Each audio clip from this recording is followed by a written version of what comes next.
I Have a Dream by Martin Luther King. I am happy to join with you today in what will go down in history as the greatest demonstration of world freedom in the history of our nation. Five score years ago, a great American, in whose symbolic shadow we stand today, signed the Emancipation Proclamation. This momentous decree came as a great beacon light of hope to millions of Negro slaves who had been seared in the flames of withering injustice. It came as a joyous daybreak to end the long night of captivity. But 100 years later, the Negro still is not free.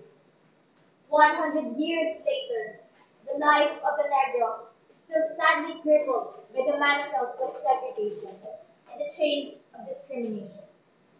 100 years later, the Negro lives on a lonely island of poverty in the midst of a vast ocean of material prosperity. 100 years later, the Negro is still languish in the corners of American society and finds himself in exile in his own land.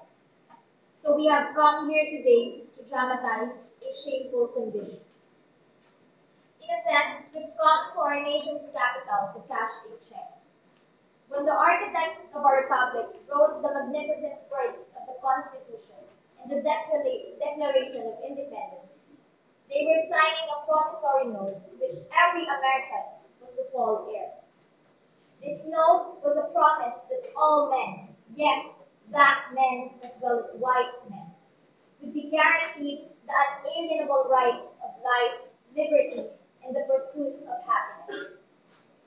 It is obvious today that America has defaulted on this promissory note insofar as her citizens of color are concerned.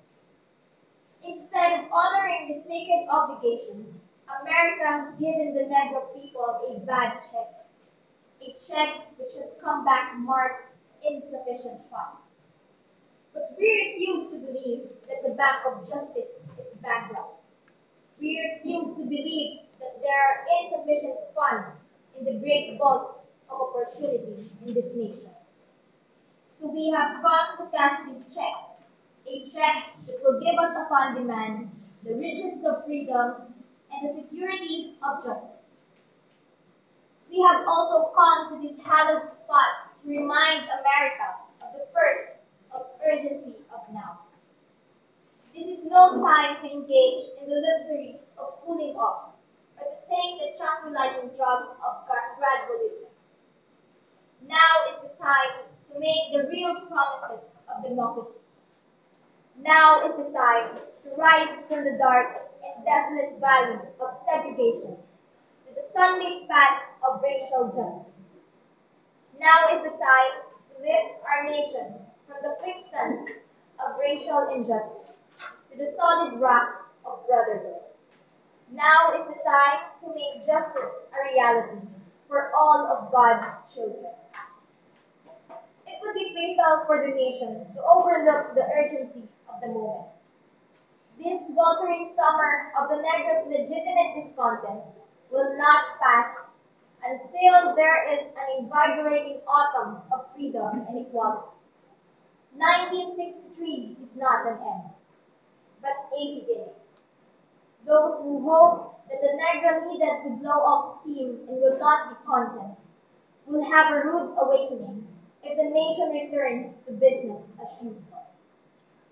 There will be neither rest nor tranquility in America until the Negro is granted his citizenship rights. This whirlwind of revolt will continue to shake the foundations of our nation until the bright day of justice emerges. But there is something that I must say to my people who stand on the worn threshold which leads into the palace of justice. In the process of gaining a rightful place, we must not be guilty of wrongful deeds. Let us not seek to satisfy our tears for freedom by drinking from the cup of bitterness and hatred. We must not forever conduct our struggle on the high plane of dignity and discipline. We must not allow our creative protest to degenerate into physical violence. Again and again, We must rise to the majestic heights of meeting physical force with soul force. The marvelous new militancy which has engulfed the Negro community must not lead us to a distrust of all white people. For many of our white brothers, as evidenced by their presence here today, have come to realize that their destiny is tied up with our destiny. And they have come to realize that their freedom is inextricably bound to our freedom. We cannot walk alone. And as we walk, we must make the pledge that we shall march ahead. We cannot turn back. There are those who are asking the devotees of civil rights, when will you be satisfied? We can never be satisfied. We can never be satisfied as long as the Negro is the victim of the unspeakable horrors of police brutality. We can never be satisfied as long as our bodies, heavy with the fatigue of travel, cannot gain lodging in the motels of the highways and the hotels of the cities. We cannot be satisfied as long as the Negro's basic mobility is from a smaller ghetto to a larger one. We can never be satisfied as long as our children are stripped of their selfhood and robbed of their dignity by signs stating, "For whites only."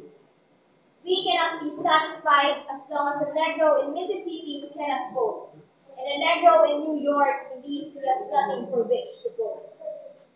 No, no, we are not satisfied, and we will not be satisfied until justice rolls down like waters and righteousness like a mighty stream.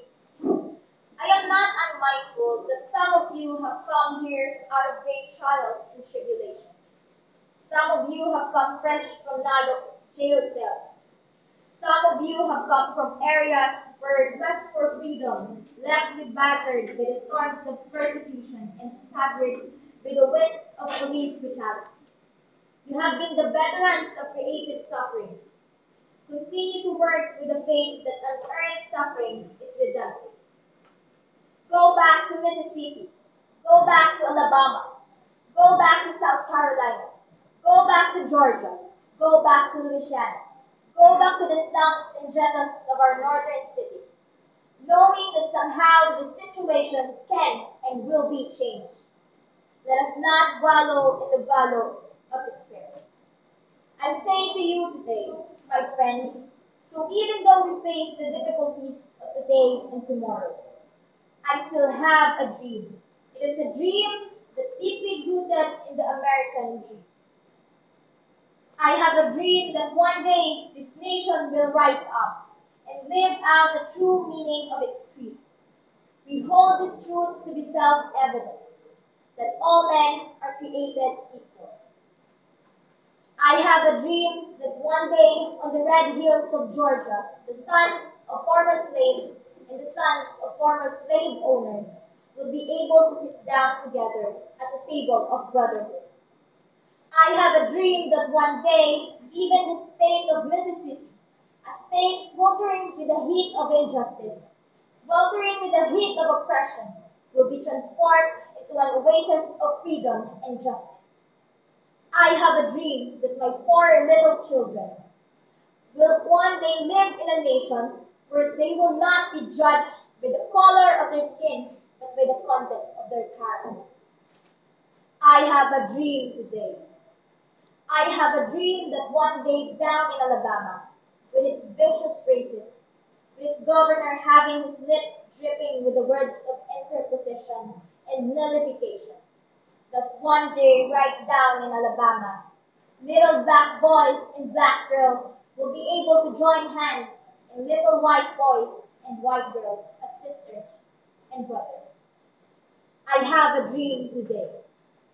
I have a dream that one day every valley should be exalted. Every hill and mountain should be made low. The rough places will be made plain. The crooked places will be made straight.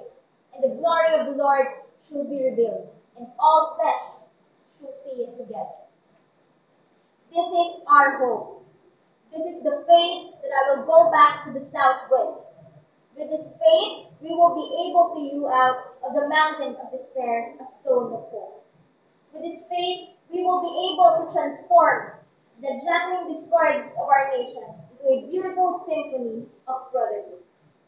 With this faith, we will be able to work together, to pray together, to struggle together, to go to jail together, to stand up for freedom together, knowing that we will be free one day.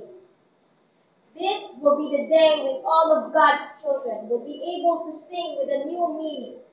My country, peace of thee, sweet land of liberty, of thee I sing.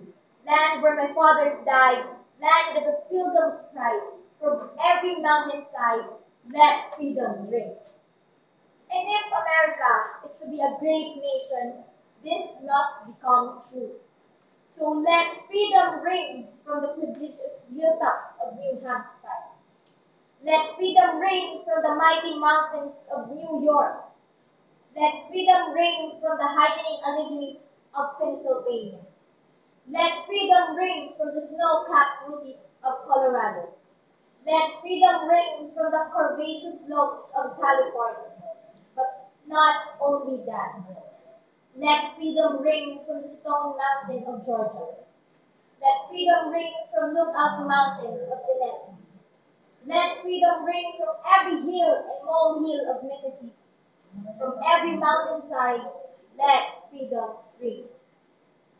And when this happens, and when we allow freedom ring, when we let it ring from every village and every hamlet, from every state and every city, we will be able to speed up in that day when all of God's children, black men and white men, Jews and Gentiles, Protestants and Catholics, we will be able to join hands and sing in the words of the old Negro spirit song. Free at last, free at last.